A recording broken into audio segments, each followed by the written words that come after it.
Coming up on Talking Points, Johnson & Johnson pauses distribution of its COVID vaccine after 6 cases of blood clotting. Find out how long this pause may last. And President Biden announces a full September withdrawal from Afghanistan. How will this remake the situation in the country? And President Biden also hands down sanctions against Russia. Find out how much these will impact the relationship between the two countries. All that and more. Talking Point starts right now.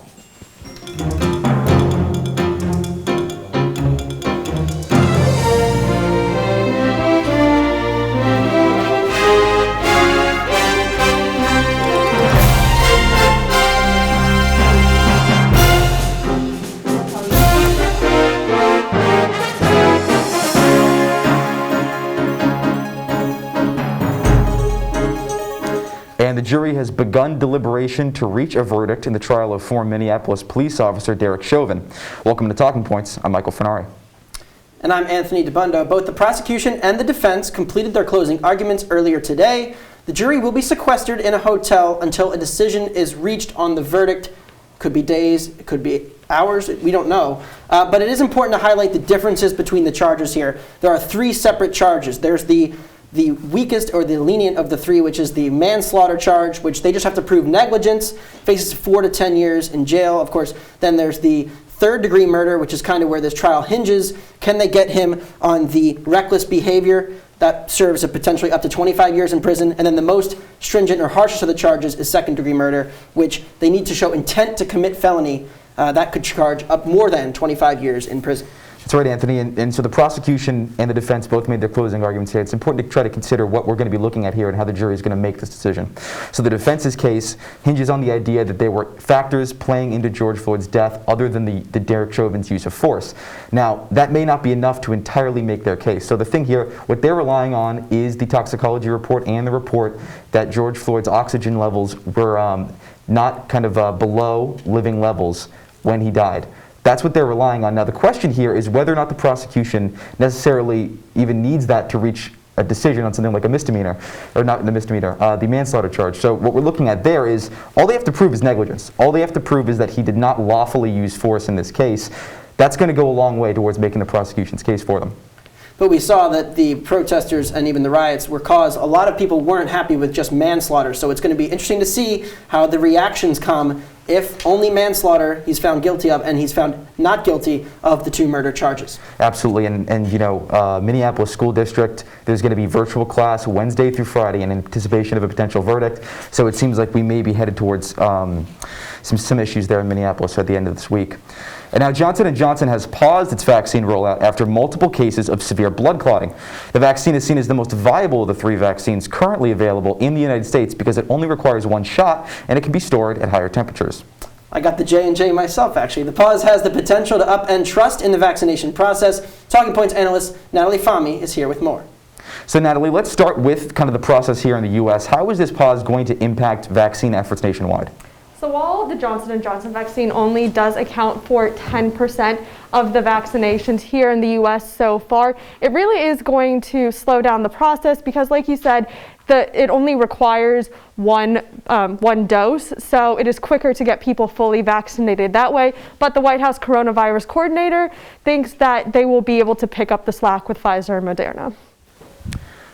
So now, as we talk about this vaccine rollout, one of the things we're looking at here is how this impacts poor communities. Obviously, we've seen that vaccine enrollment and vaccine hesitancy has been a big issue. How is this pause going to impact that? So it's going to impact this because, like I said, it's only 1 dose, and it only takes, because it's only 1 dose, they're able to reach poor and homeless communities easier. Poor communities might not have proximity to large vaccination centers, and if people are homeless and switching addresses every few weeks, it's easier to get them that 1 dose and they're fully vaccinated that way. So this will be greatly felt in that community. So now when we look at not just the picture here in the United States, but around the world, one of the key things that people have talked about is, this is not the first vaccine that's actually been paused overseas. So obviously those European countries are also dealing with the pausing of the AstraZeneca vaccine. How is this Johnson & Johnson pause going to affect distribution overseas?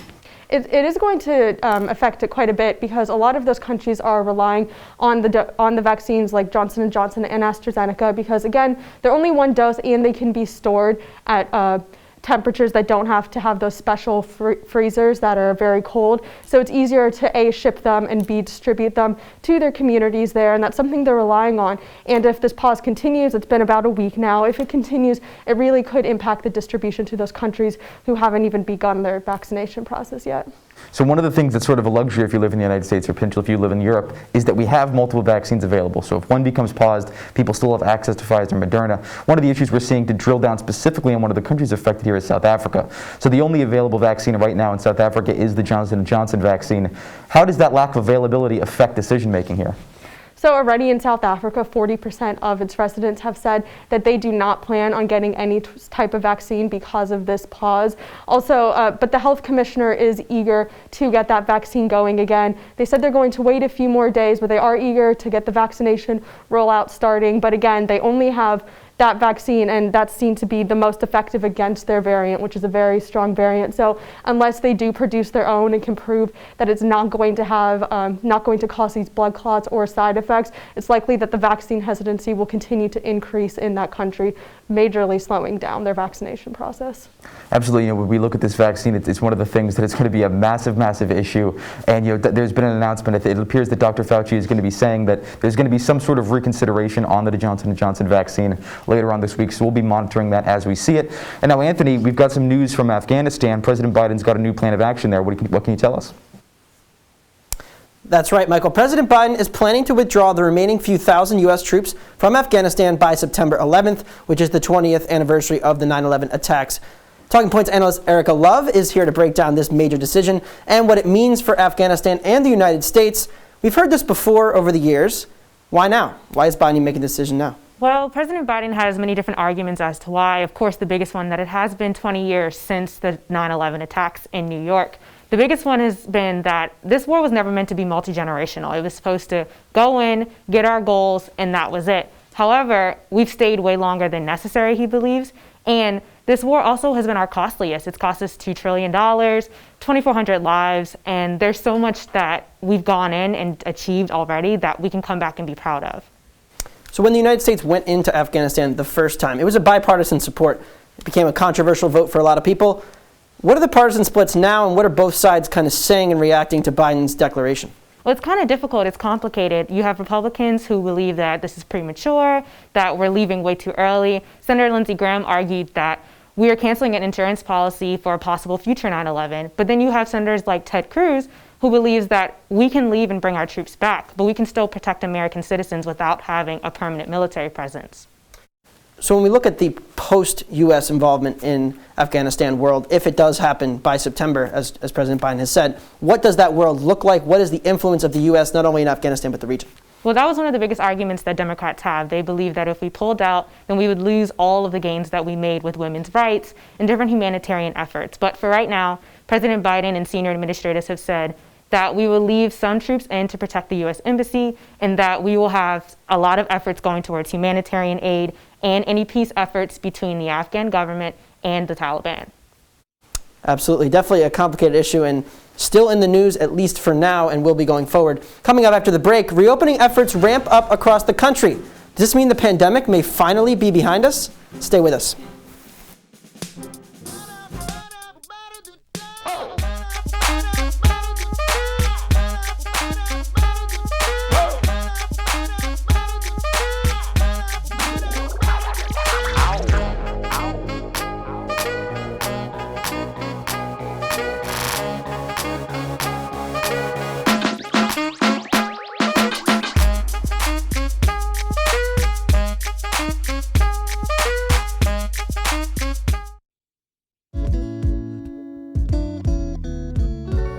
Your girls have been with you through every moment of your life.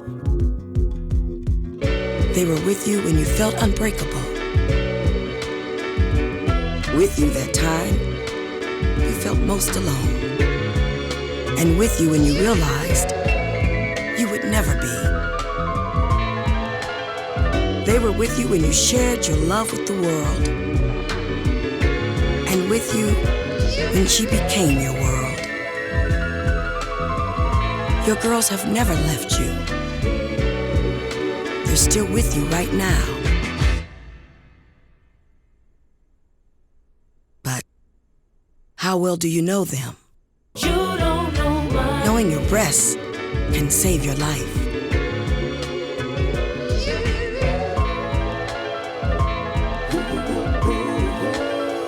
don't know.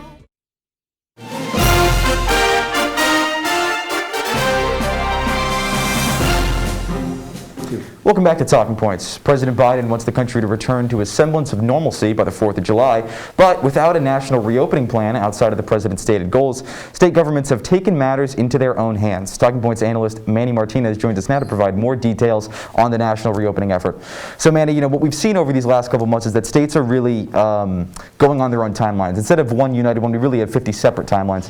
What has President Biden said on this issue, and where are we looking at as far as a general timeline for when things are going to come back to normal? And what does normal look like right now?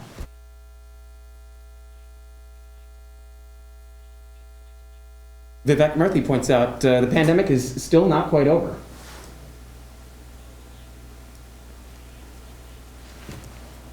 Friends and family members, and has led to hospitalizations and prolonged symptoms for many, many more.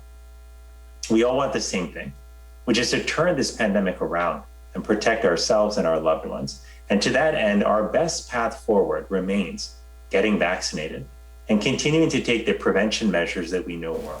Wearing a mask, washing our So Vivek Murthy points out that Americans are starting to look toward a light at the end of the tunnel.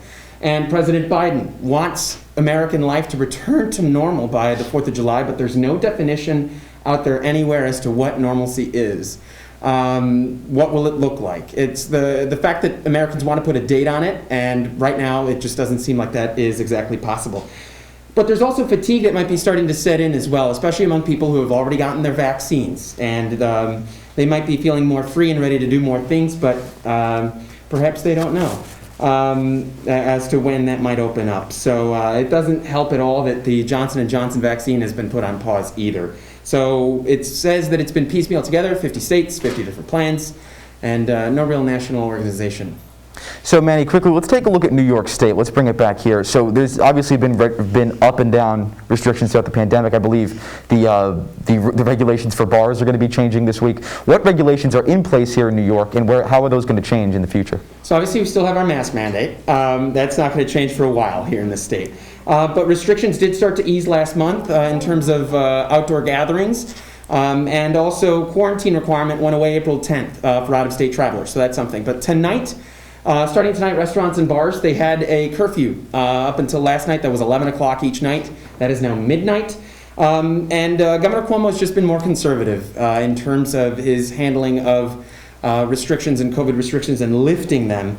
And he, unlike some governors like Ron DeSantis in Florida and Greg Abbott in Texas, has taken what he thinks to be a more measured approach and has not lifted restrictions all at once. Yeah, you mentioned Abbott and DeSantis in Florida. Now, one of the things that's been fascinating about this pandemic, as we're heading on a year of this thing, is the asymmetry of the pandemic. So what we've seen is that there are things that we can consider to be best practices, but the results of those things have been incredibly asymmetrical so far. Yes, they have. So in Texas, the last 7 days, cases have been currently on the downtrend. And Governor Abbott there said on March 2nd that Texas would reopen at 100%. And he got a lot of flack for that. And the thing is, tomorrow marks 7 weeks since that proclamation and 6 weeks since it was implemented. But the numbers show that there hasn't been a huge spike. In fact, an all-time low. Right. So the state saw no real spike. And in Florida, the numbers have been consistent with numbers across the country as well. The state saw 43,000 cases in the last 7 days. That's up from 41,000 in the 7 days before that. But that's as 21% of Floridians are vaccinated and 20% of Texans are vaccinated against the virus, fully vaccinated against the virus. So I think the picture painted by those figures is something that a lot of Americans can learn from, that as restrictions are lifted, you can't go crazy. You still have to have your COVID risk mitigators in place, but you can start to do more things and live more freely as you want. Absolutely. One of the things we've seen is that hopefully the tie between cases and hospitalizations will begin to kind of decouple as the vaccinations become more and more prominent. Totally. Obviously, COVID, an issue that's really been on everybody's mind this week and over in these coming months. Another thing that people have been seeing all over the country right now is a rise in gun violence. Anthony, what can you tell us? Thanks, Michael. Major cities across the country have seen major rises in crime over the last 2 years. Syracuse is no exception to this rule. And joining us now to break down the latest crime statistics from Syracuse and across the country is Talking Points analyst Chilekasi Adele.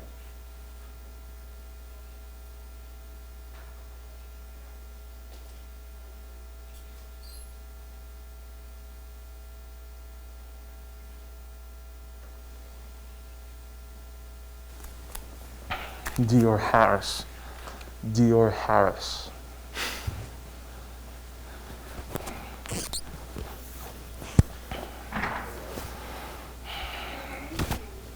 All right, Chile, whenever you're ready. Okay. And 10, 9, 8, 7, 6, 5, 4, 3. Good evening, guys. Gun violence in Syracuse has continued to climb in terms of homicides. Last week, we saw the death of an 11-month-old Dior Harris. He was killed. 2 of his cousins were also killed in that, shot in that same incident. The accused killer, Chavez Ocasio, has pleaded not guilty, but he's also been in trouble in the past as well. So this isn't his first run-in with the law, at least as he's accused as it stands now. Now, talking about the year-to-date crime stats here in Syracuse, we have shots fired without injury, and a lot of these stats you'll see have actually stayed about the same or decreased. You see these shots fired, 161 in 2020, we're down to 96. This is at the same point in 2020 compared to the same point in 2021, down significantly there. Now, shootings with injury incidents, you have 29 in 2020, 2021, it's slightly under that at 28. Here we get into homicides. Homicides by gun have stayed the same, 2 and 2, comparing this year and last year to date. But what has increased are total homicides, going from 2 to 5 in 2021. That's over an 100% increase. And now you're going to look at the total comp stats from Syracuse Police Department, and what you're going to see is big increases in violent crime, but property crimes, smaller crimes have actually gone down. You see homicide has gone up over 100%. That's at 150%. Rape is down 52%. That's the outlier. Robbery and aggravated assault have both gone up. They're in the red, and you see a total there, average of about 15% increase year over year. Property crimes are down 19%. But if you see those violent crimes, that's really something we're seeing all over the country in terms of increases. You look at these big cities crime increases. Philadelphia, homicides are up 28%. New York, murders are up 14%. Los Angeles, their homicide total is up 36% year over year at this point. Chicago slightly under that at 33. A lot of these big cities dealing with problems that kind of started over the pandemic, and they're continuing as we're trying to inch our way out of the pandemic now. Thanks, Chile. Coming up after the break, 2 congressional Democrats introduced legislation that would expand the Supreme Court from 9 to 13 justices. What is Speaker Pelosi saying? Stay with us.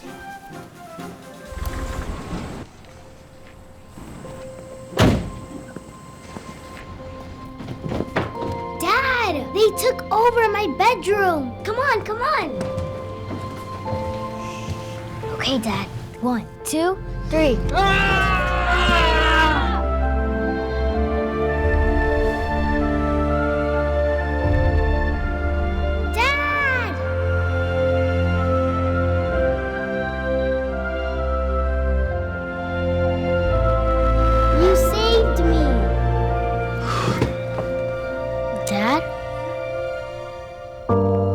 Are you okay? I'm fine, dear.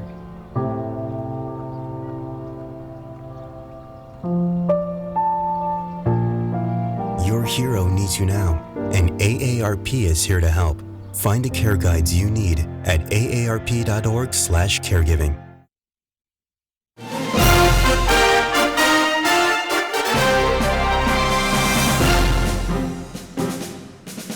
Welcome back to Talking Points. House Judiciary Chair Jerry Nadler and Massachusetts Senator Ed Markey introduced legislation that would expand the number of seats on the Supreme Court from 9 to 13. Speaker Nancy Pelosi refused to bring the bill to the floor, but an element of the Democratic Party is undoubtedly supportive of legislation to expand the court. Joining us now with more on this complex issue is Talking Points analyst Moriah Humiston. So Moriah, to start off, what are the primary motives behind these progressive Democrats who want to introduce legislation to expand the Supreme Court? So the progressive Democrats wanted to expand the court from 9 to 13 to restore the balance, as they say, in the Supreme Court, which is currently right now at conservative leaning. And Senator Ed Markey said last week that he hopes to restore the balance. Here's what he had to say. The Republicans stole 2 seats on the Supreme Court, and now it is up to us to repair that damage. Now, since then, progressive Democrats brought the bill to Nancy Pelosi, who says that it will not be seeing the congressional floor anytime soon. Obviously, it's not necessarily going to get through Congress, but it's definitely an issue Americans have opinions on. What's the public perception of this bill? Back in 2020, on the campaign trail, Pew Research did a poll saying the top issues of concerns among voters and for Biden supporters as well as Trump supporters, they both said that Supreme Court appointments were within the top 3 issues along with healthcare and the economy. Now, even though the 2020 election has since passed, this is going to be an issue that progressive Democrats and Republicans are going to see again with voter issues in 2022 for the midterm elections. Obviously, this issue isn't necessarily new. We heard a lot about whether Joe Biden was going to take a stance on this in October. What's his stance right now, and how has it evolved, or has it changed at all? So right now, his stance is to form a commission team, and his campaign promise was to have a 180-day study of the Supreme Court.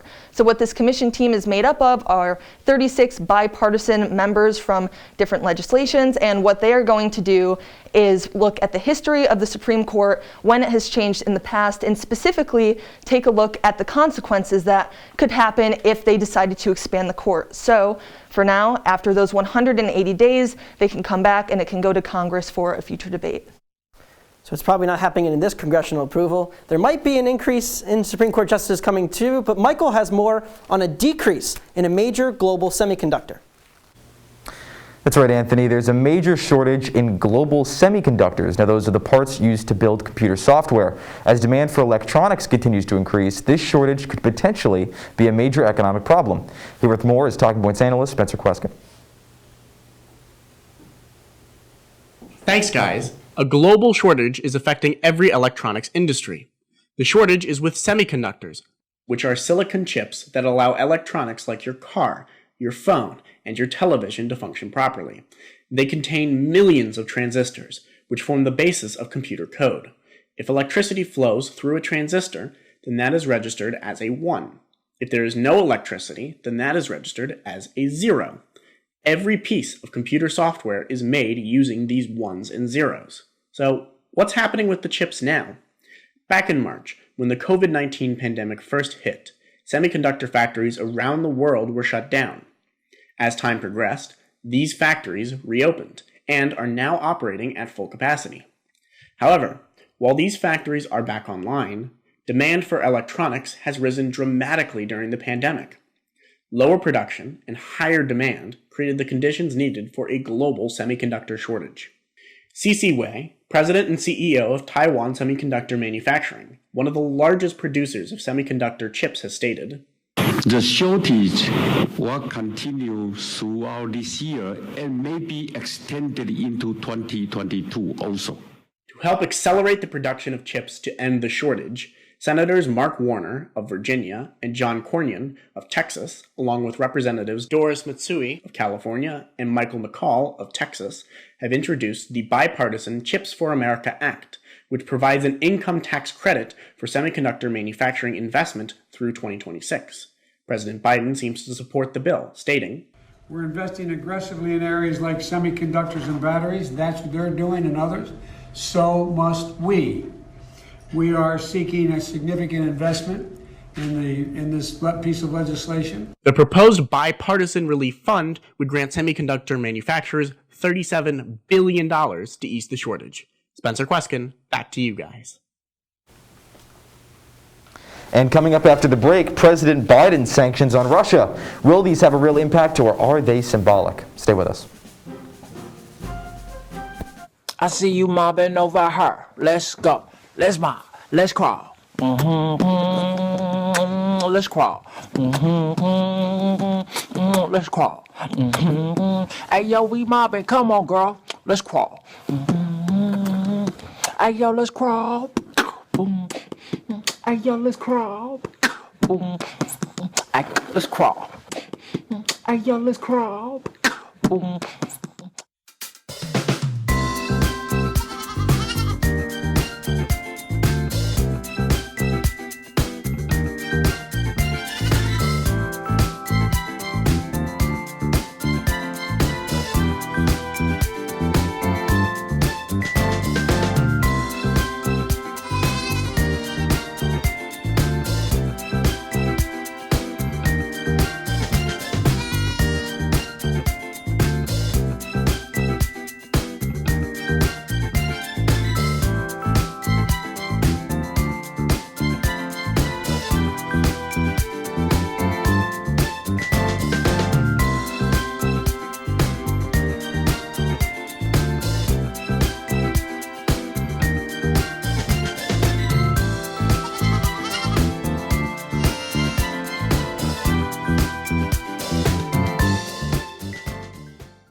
Welcome back to Talking Points. The Biden administration is sanctioning Russia for a cyber espionage campaign against the United States and for efforts to influence the 2020 presidential election. Biden's also expelling 10 officials from the Russian embassy in Washington. There are also major concerns about Russia's treatment of Alexei Navalny, a critic of Russian President Vladimir Putin. Joining us now with more is Talking Points analyst Tyler O'Neill. So Tyler, let's talk about these sanctions here. How specifically are they going to impact Russia? What's the target here?